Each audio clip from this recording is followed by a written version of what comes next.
Hey you guys, it's me again. Another episode of Contractor Diaries. I gotta get one of those things that holds my car up, or holds my phone up in the car. Anyway, so today, I did a quote for a friend, a networking friend. He does our insurance. I forget which insurance he does for us. Property, maybe personal insurance, I don't remember, but I did a quote for him for replacing his HVAC, his furnace and his AC, because his stuff is like 20 years old and he knows he needs to get a new one soon. And so what I did was I went to his house to do a cost analysis, and it's basically a simulation where you calculate how much a repair will cost plus inflation and like the potential efficiency loss because your system is older. Basically, like, you calculate how much you're paying extra in energy bills because you have an older system, because compared to the new stuff you basically have more efficient stuff, so it costs less on your energy bill.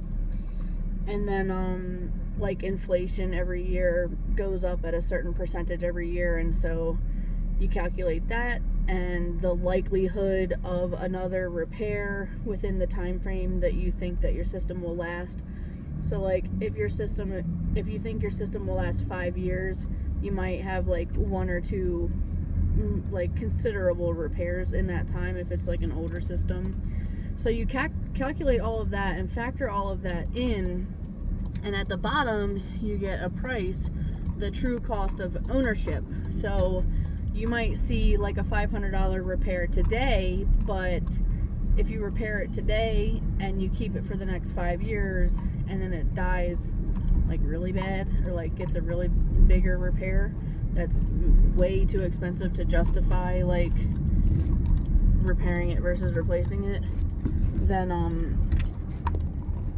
you basically, you think, oh well, I'm just gonna pay $500 today and I'll be good. But there's like this hidden cost of owning an old dying furnace and AC system, and so that cost is usually more frequent repairs and inflation and higher energy bills. And so calculated all of that out, and just for his AC alone it was like $4,000 for the next 3 years.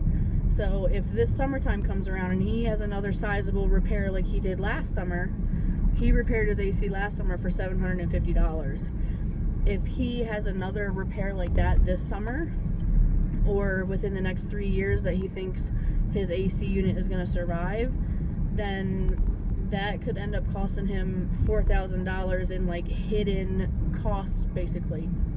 And so the actual cost analysis is supposed to demonstrate to you what it really looks like, so it's no guesswork, and you can make a clear decision. You can say, look, I can't afford a replacement right now, but at least I know how much it's costing me to keep this old thing alive. And you can be like more mindful of your energy use, like maybe don't put your thermostat down like so cold on a hot day, and like don't run your system as hard to like save money on your energy bill, or like try to prevent it from breaking down as much as possible by like not running it as hard basically. So that's one way you can do it. Another thing is you can see like, okay, well, would I rather pay $4,000 over the next 3 years to keep this old inefficient thing alive, and that money is just going to the energy company and to like inflation and stuff and repairs, or would I rather take that $4,000 and bite the bullet now and put it towards a replacement? And the numbers I showed him for an AC replacement, it was like $5,300 just for one AC replacement, and he's got 2 ACs and 2 furnaces. And so that can give you an idea of like, it's just rough numbers. Once we get in there and double check pricing with the supply house and stuff, it could change a little bit, but really not by that much. It's not going to change by like $3,000. It might change by a couple hundred here or there. like up or down. So it's just an estimate, okay? Once work starts, things could change. Like you might open up the wall or move the furnace and find a giant bee's nest hidden underneath of it. I just say that to be dramatic. That's never happened. But yeah, so now my friend, who is now my client because I have provided him an estimate for services, he can now see, okay, look, there is actually some hidden cost to repairing this thing. I can take my chances and see if it breaks. And maybe the next time it breaks, then I bite the bullet and do the replacement. At least now I know I need to like start saving up. So I know the next time this thing breaks, it's going to be between $500 and $1,200 for a repair, just based off of like average market for this sort of thing. And so I'll save up that amount of money in case it, gets broken next time. And if the repair is more than $1,200, boom, I'll bite the bullet and do the replacement. And now he knows how much the replacement is going to cost. He knows what the project looks like how long it's going to take, and what is actually involved in this replacement process. And he's not forced to make that decision under high pressure, really stressed out conditions. Imagine if your AC breaks on a 110 degree day and you're frantic. You're calling 5 or 6 different air conditioning companies to give you a quote, and you just absolutely cannot believe that it really is going to cost several $1,000s to replace it. And this is the type of customer I run into all the time, and I usually don't win those types of bids because I'm not a high pressure guy. I don't tell people, you got to do this right now, pick me, you have to do this right now. I don't really pressure people like that. I like to just educate and help people make their own decision. And so I like to show you, this is how much a repair costs versus replacement. And so we did that. And so when I sent the estimate over, I sent him financing options. Look, if an unexpected repair comes up and you're you know what, let's just do it, here's how much your monthly payment is going to be. If you're look, I don't have all this money to pay for it out of pocket right away up front, I would rather finance it and spread it out across the next 15 years, your monthly payment is $220.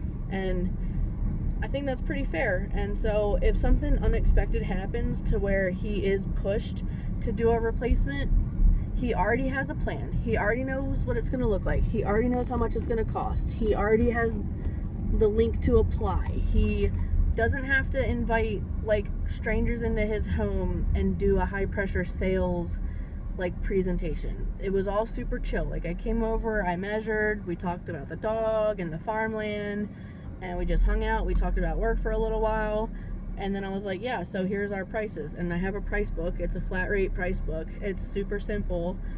And I wasn't lingering around his home for 4 hours trying to get him to sign loan documents. I just sent it off to him and was yeah, let me know what you decide. It's not a big deal. And so this is something that can be really valuable and empowering, even if you're oh, well, I don't have to worry about that for 5 more years. I don't have to worry about that for 3 more years. Or I'll take my chances, and when it breaks, I'll deal with this.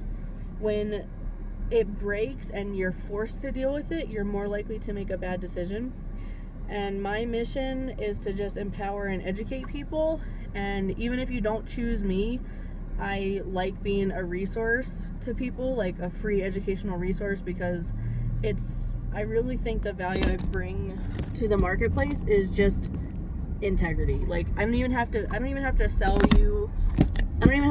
you a furnace or an AC unit to feel like I brought value to the marketplace. I just want people to feel more confident.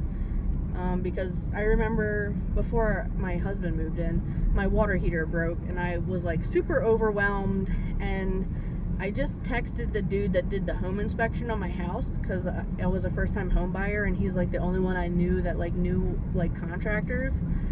And I was who can replace my water heater? And he sent me a number of a guy, and the guy showed up, and he's yeah, it's gonna be $1,500. And that's the most expensive thing I've ever paid for that, because I was a first-time home buyer, and it was really stressful for me. I was crying. I was texting all of my friends, asking them to borrow money. I didn't know what to do. I was really freaking out. And so I just really sympathize with people like that. and empathize and want to provide a solution for people that know they might be in that position in the near future, like the next 5 years, or they're in that position now.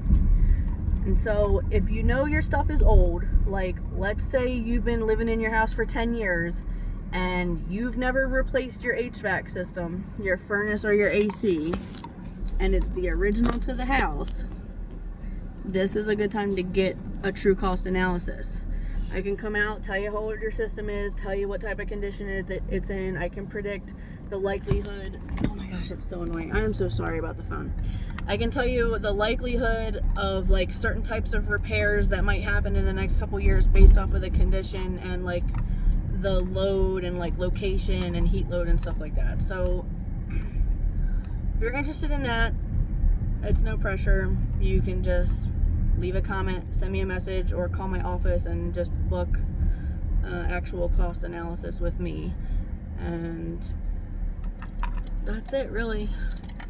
I guess that wasn't really contractor diaries. That was more so like homeowner consultation advice. But that's what I did. That's my process. If you're a contractor, I would encourage you to adapt the same mentality of just being helpful and educational.